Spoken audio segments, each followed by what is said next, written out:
शिव जी का संकट मोचन। राजा परीक्षित ने पूछा,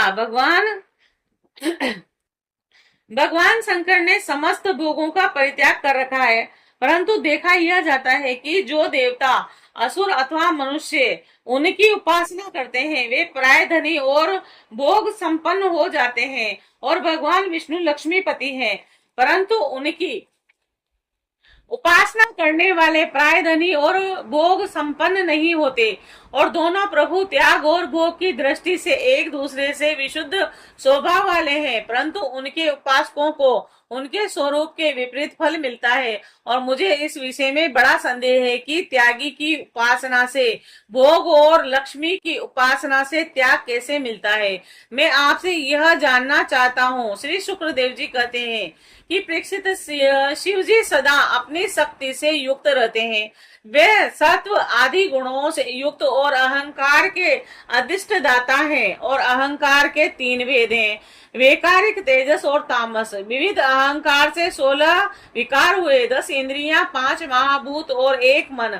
अतः इन सबके अधिष्ठ धातु देवताओं में से किसी एक की उपासना करने पर समस्त ऐश्वर्यों की प्राप्ति हो जाती है।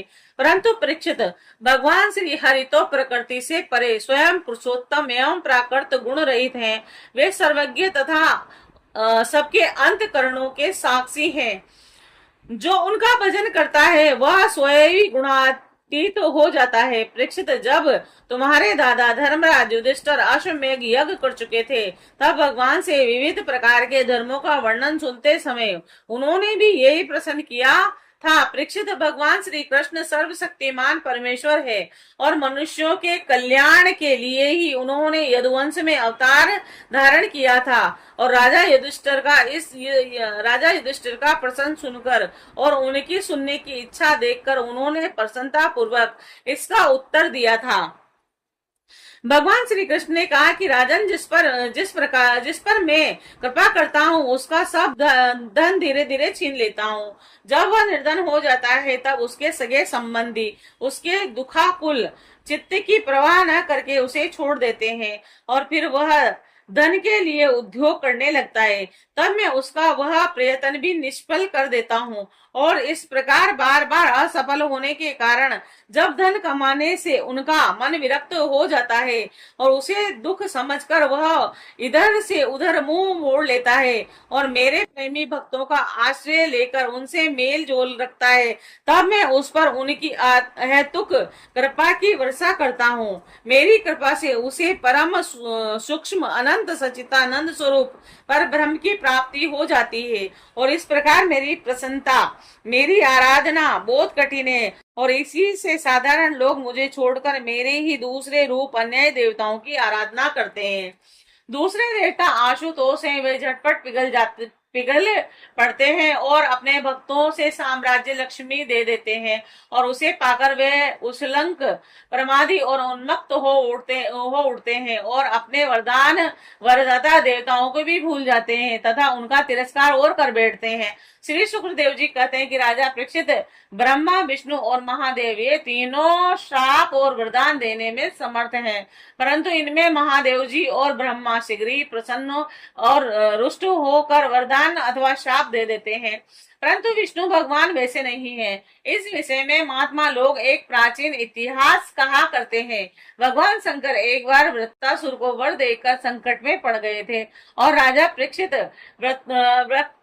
वृक्कासुर शकुनी का पुत्र था और उसकी बुद्धि बहुत बिगड़ी हुई थी। एक दिन कहीं जाते समय उसने देव ऋषि नारद को देख लिया, और उसने पूछा कि तीनों देवताओं में से झटपट प्रसन्न होने वाला कौन है। परीक्षित देव ऋषि नारद ने कहा कि तुम भगवान शंकर की आराधना करो और इससे तुम्हारा मनोरथ बहुत जल्दी पूरा हो जाएगा। और वे थोड़े ही गुणों से शीघ्र प्रसन्न होकर थोड़े ही अपराध से तुरंत क्रोध कर बैठते हैं। रावण और वर्णासुर ने केवल बंदी जनों के सम्मान शंकर जी की कुछ स्तुतियां ही की थी, और इसी से वे उन पर प्रसन्न हो गए थे और उन्हें अतुलनीय ऐश्वर्य दिया था। और बाद में रावण के कैलाश उठाने और बाणासुर के नगर की रक्षा का भार लेने से वे उनके लिए संकट में पड़ गए थे। और नारद जी का उपदेश पाकर वृक्कासुर केदार क्षेत्र में गया और वहां अग्नि को भगवान शंकर का मुख मानकर अपने शरीर का मांस काट काट कर उसमें हवन करने लगा। और इस प्रकार 6 दिन तक उपासना करने पर भी जब भगवान शंकर के दर्शन नहीं हुए तब उसे बड़ा दुख हुआ। और 7वें दिन केदार तीर्थ में स्नान करके उसने अपने बीघे बाल वाले मस्तक को कुल्हाड़ी से काटकर हवन करना चाहा। तब राजा परीक्षित, जैसे जगत में कोई दुखवश आत्महत्या करने जाता है तो हम लोग करुणावश उसे बचा लेते हैं, वैसे ही परम दयालु भगवान शंकर ने वृक्कासुर को आत्मघात के पहले ही अग्निकुंड से अग्निदेव के समान प्रकट होकर अपने हाथों से उसके हाथ पकड़ लिए और गला काटने से रोक दिया। और उनका स्पर्श होते ही वृक्कासुर के अंग ज्यों के त्यों पूर्ण हो गए। भगवान शंकर ने वृक्कासुर से कहा कि प्यारे वृक्कासुर, बस करो, बोध हो गया। मैं तुम्हें वर देना चाहता हूँ, तुम वो मांगा वर मांग लो। अरे भाई, मैं तो अपने शरणागत भक्तों पर केवल जल चढ़ाने से ही संतुष्ट हो जाया करता हूँ, भला तुम झूठ मूठ अपने शरीर को क्यों पीड़ा दे रहे हो। और परीक्षित, अत्यंत पापी वृक्कासुर ने समस्त प्राणियों को भयभीत करने वाला यह वर मांगा कि मैं जिसके सिर पर हाथ रख दूं वह मर जाए। अब तब राजा परीक्षित उसकी यह याचना सुनकर भगवान रुद्र पहले तो कुछ असमंजस में पड़ गए, फिर हंसकर कह दिया, अच्छा ऐसा ही हो। ऐसा वर देकर उन्होंने मानो सांप को अमृत पिला दिया हो। और भगवान शंकर के इस प्रकार कह देने पर वृक्कासुर के मन में यह लालसा हो आई कि मैं पार्वती जी को ही हर लूं। और वह असुर शंकर जी के वर की परीक्षा के लिए उन्हीं के सिर पर हाथ रखने का उद्योग करने लगा। तब तो शंकर जी अपने दिए हुए वरदान से भयभीत हो गए और वह उनका पीछा करने लगा और वे उनसे डरकर कांपते हुए भागने लगे। वे पृथ्वी, स्वर्ग और दिशाओं के अनंत तक दौड़ते गए, परंतु फिर भी उसे पीछा करते देखकर उत्तर की ओर बढ़े। और बड़े बड़े देवता इस संकट को टालने का उपाय न देखकर चुप रह गए। अंत में वे प्राकृतिक अंधकार परे परम प्रकाशमय वैकुंठ लोक में गए। और वैकुंठ में स्वयं भगवान नारायण निवास करते हैं। एकमात्र वे ही उन सन्यासियों की परम गति हैं जो सारे जगत को अभिधान करके शांत भाव में स्थिर हो गए हैं और वैकुंठ में जाकर जीव को फिर लौटाना नहीं पड़ता। और भयहारी भगवान ने देखा कि शंकर जी तो बड़े संकट में पड़े हुए हैं और तब वे अपनी योग माया से ब्रह्मचारी बनकर दूसरे से ही धीरे धीरे वृक्कासुर की और आने लगे। और भगवान ने मुंज की मेखला, काला चर्म, मृग चरम दंड और रुद्राक्ष माला धारण कर रखी थी और उसके एक एक अंग से ऐसी ज्योति निकल रही थी कि मानो आग धधक रही हो। और वे हाथ में कुश लिए हुए थे और वृक्कासुर को देखकर उन्होंने बड़ी नम्रता से झुककर प्रणाम किया। ब्रह्मचारी वेशधारी भगवान ने कहा कि शकुनी नंदन वृक्कासुर जी, आप स्पष्ट ही बहुत थके से जान पड़ते हैं। आज आप बहुत दूर से आ रहे हैं, क्या तनिक विश्राम तो कर लीजिए। देखिए, यह शरीर ही सारे दुखों की जड़ है और इसी से सारी कामनाएं पूरी होती है और इसे अधिक कष्ट न देना चाहिए। आप तो स्वयं प्रकाश से समर्थ हैं और इस समय आप क्या करना चाहते हैं? यदि मेरे सुयोग्य कोई बात हो तो बतलाइए, क्योंकि संसार में देखा जाता है कि लोग सहायकों के द्वारा बहुत से काम बना लिया करते हैं। और श्री शुक्रदेव जी कहते हैं कि परीक्षित भगवान के एक एक शब्द से अमृत बरस रहा था और उनके इस प्रकार पूछने पर पहले तो उसने तनिक ठहर कर अपनी थकावट दूर की और इसके बाद कर्मश्य अपनी तपस्या और वरदान प्राप्ति तथा भगवान शंकर के पीछे दौड़ने की बात शुरू से ही कह सुनाई। और भगवान ने कहा कि अच्छा, ऐसी बात है तो भाई हम उसकी बात पर विश्वास नहीं करते।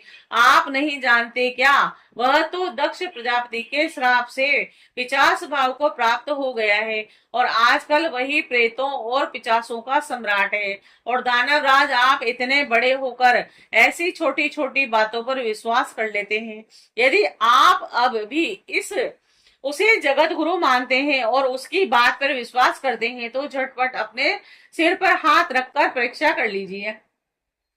अब दानव शिरोमणि, यदि किसी प्रकार शंकर की बात असत्य निकले तो उस असत्यवादी को मार डालिए, जिससे फिर कभी वह झूठ न बोल सकेगा।